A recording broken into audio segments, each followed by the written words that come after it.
우선 본격적으로 고등교육을 설명하기 전에 충격적인 일이 벌어졌습니다. 바로 제 옆에 앉았던 두부 언니가 저랑 같은 수강생이 아니라 이미 신천지인이었다는 걸 드디어 밝혔어요. 저는 당연히 배신당한 기분이었습니다. 그치만 두부 언니는 자신이 직접 써온 편지와 함께 선물을 주면서 자신의 진심을 전달하려고 했죠. 나쁜 의도를 가지고 속이려던 게 절대로 아니고 그동안 사실 더 일찍 밝히고 싶었는데 마음이 불편했다고 했습니다. 제가 여기에 온전하게 뿌리 내리는데 도움이 되고 싶었다면서 구구절절 얘기를 하는데 저는 그 상황을 받아들이는데 마치 고장이 난 것처럼 할 말을 잃고 그저 두부 언니 얘기만 멍하니 듣고 있었어요. 그때 보다 못한 전도사님이 등장해서는 모략에 관한 이야기를 했습니다. 성경에서 모략이라는 단어가 나오는데 거짓말이나 사기가 아니라 하나님의 지혜가 필요할 때는 수단과 방법을 가리지 않는 작전이 필요하다는 거고 그게 바로 모략의 일환이다. 또 다른 표현으로는 성경에서 뱀처럼 지혜로우라고 하지 않냐. 신천지가 전도를 할 때 꼭 필요한 것이 바로 이 모략이라면서 지금은 제가 받아들이기 어려울 수 있지만 나중에 저도 전도할 때가 되면 이해할 수 있을 거라고 다독였어요. 조금 진정이 된 저는 그제서야 두부 언니한테 궁금한 게 많아졌습니다. 언제 어떻게 여기에 왔고 누가 전도했는지요. 그 당시 두부 언니의 상황은 좀 심각했습니다. 길거리에서 설문조사로 전도가 되었는데 신앙생활을 한 지 얼마 되지 않아서 가족들한테 들키게 됐고 핍박을 받아서 가출하고 신천지에서 핍박자들을 대상으로 제공하는 숙소에서 지내고 있다고 했어요. 그리고 행정부서에서 일을 하면서 저를 전도하는 걸 돕는 거라고 했습니다. 저는 그 얘기를 듣고 마음이 약해졌어요. 평소 두부 언니가 교육을 들으면서 피곤한지 자주 졸아서 강사님께 혼낼 때가 많았는데 그제야 이해가 됐습니다. 별로 리액션도 없고 매사에 묻어나기만 했던 언니가 다시 보였죠. 그런 사정을 듣고는 언니가 저를 속였다고 화낼 수는 없었어요. 심지어 어떤 의미로는 두부 언니가 불쌍해 보이기까지 했죠. 그렇게 편지도 읽고 두부 언니를 용서하게 됐어요. 저희는 서로를 꼭 껴안으면서 엉엉 울었지만 그 다음날부터 두부 언니는 이제 센터에 오지 않았습니다. 그제서야 저는 센터 상황이 제대로 보였어요. 처음에 오전반이 30명 정도였을 때 그럼 그 절반은 신천지 사람이었구나 싶으면서 둘러봤는데 저를 포함한 청년들한테 먼저 밝힌 것 같았고 어떤 분들은 관리자라고 밝히면 실족할 것 같아서 고등이 끝나고 나서 밝히시는 분들도 있었어요.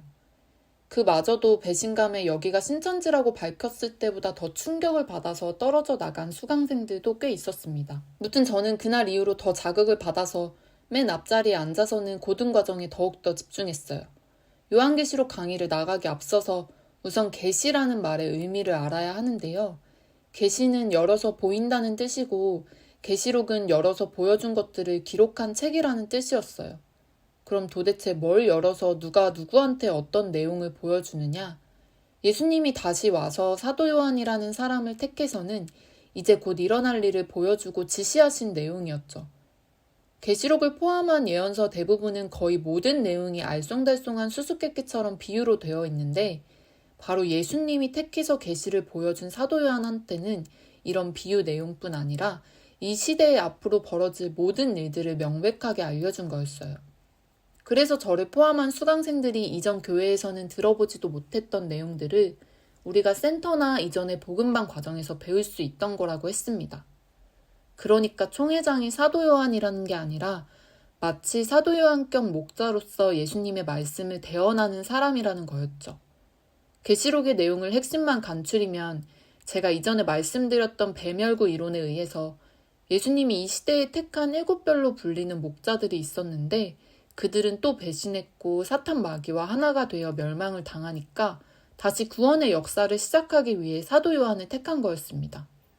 그리고 지시한 내용은 그 부패한 7별 사자들에게 너희는 배도했다라고 알리는 편지를 보내라는 거였죠. 그런데 놀라운 것은 실제로 1960년대 말에 장막성전이라는 곳이 존재했고 간판에 7별이 그려져 있었어요. 지금은 유명 연예인의 장인어른인 유땡열 씨가 대표적으로 그곳을 이끄는 사자였습니다.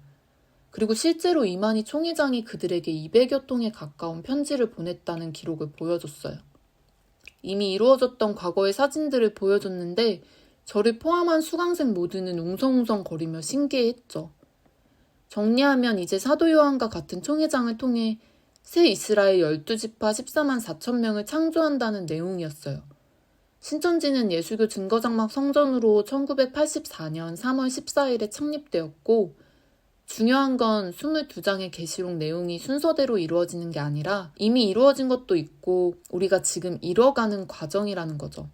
저는 그걸 듣고 일단 바로 믿기는 어려웠습니다. 우리 나라를 낮추는 건 아니지만 하나님의 마지막 역사를 왜 굳이 세계 여러 나라들 중 작은 이 대한민국에서, 그것도 별 볼 일 없어 보이는 사람을 목자로 택해서 이루어 가시는지 의문이었죠. 그거에 대한 강사님의 답변은 구약에서 하나님이 택한 선민들의 나라는 이스라엘인데 지금 이스라엘 꼴을 봐라.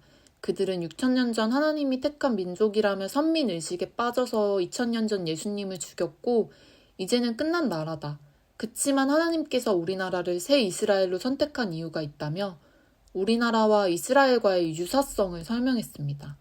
두 나라 모두 1948년에 건국되었고 건국 이후에 전쟁을 겪었습니다. 그래서 우리나라를 동방의 이스라엘이라고 일컫는다는 걸 말씀하셨죠. 지정학적으로도 강대국 사이에 껴서 전쟁이 나면 봉변을 당하는 것도 비슷하고 무시할 수 없는 것이 분단의 역사가 또 있었습니다. 우리나라가 북한과 남한으로 나뉜 것처럼 이스라엘은 북이스라엘과 남유다로 나뉘었었거든요. 그뿐 아니라 우리나라의 국화가 무궁화라고 하는데 이 무궁화가 바로 성경에 나오는 샤론의 꽃이라는 것도 신기하지 않냐면서 우리나라는 특별한 민족이라고 열변을 토하셨습니다. 그런 것들을 들으면서 끄덕이긴 했지만 마음속으로 완전히 설득당하진 않았어요. 앞으로 더 지켜보고 질문해야지 싶었죠. 이런 궁금증들은 빙산의 일각이었고 정말이지 더 믿지 못할 내용이 계시록 후반 과정에 나왔어요. 바로 그 14만 4천 명에 들면 영생할 수 있다는 거였죠. 그냥 죽어서 영으로 계속 살아가는 개념이 아니라 진짜로 이 육체를 가지고 천국의 영과 하나 되어 영생한다는 거였어요. 그걸 혼인합일이라고 하고요. 쉽게 말하면 영과 육체가 결혼을 해서 영원히 영생한다는 거였어요. 강사님은 또 혼란스러워하는 저희를 설득했죠. 강사님 자신도 인간의 뇌를 가졌기 때문에 잘 믿어지지는 않는다. 그 이유는 우리가 여태까지 실제로 영원히 사는 사람을 본 적이 없어서 당연하다. 하지만 성경 마지막에 약속이 되어 있고 하나님과 예수님은 꼭 약속을 이루시는 분이기 때문에 우리는 그저 믿을 수밖에 없다라는 주장이었죠. 저는 그 당시 20살이었지만 한 번도 영원히 살고 싶다는 생각을 한 적이 없었어요. 오히려 빨리 죽어서 천국에 가고 싶었던 적은 많았죠. 그치만 애초에 제가 하나님을 믿었던 이유도 친구들이 예수쟁이라고 놀리는 소리를 들으면서도 신의 존재를 믿었던 건 제 눈에 보여서나 제 기도에 응답해서가 아니었습니다. 신이 보인다면 사실 이 세상에 안 믿는 사람이 어디 있겠어요. 보이지 않아도 그럼에도 믿는 게 진짜 믿음이라고 생각했었습니다. 아마 종교가 없는 분들은 더더욱 어떻게 그런 내용을 믿을 수가 있냐고 터무니없다고 생각하시는 분들도 있을 거예요.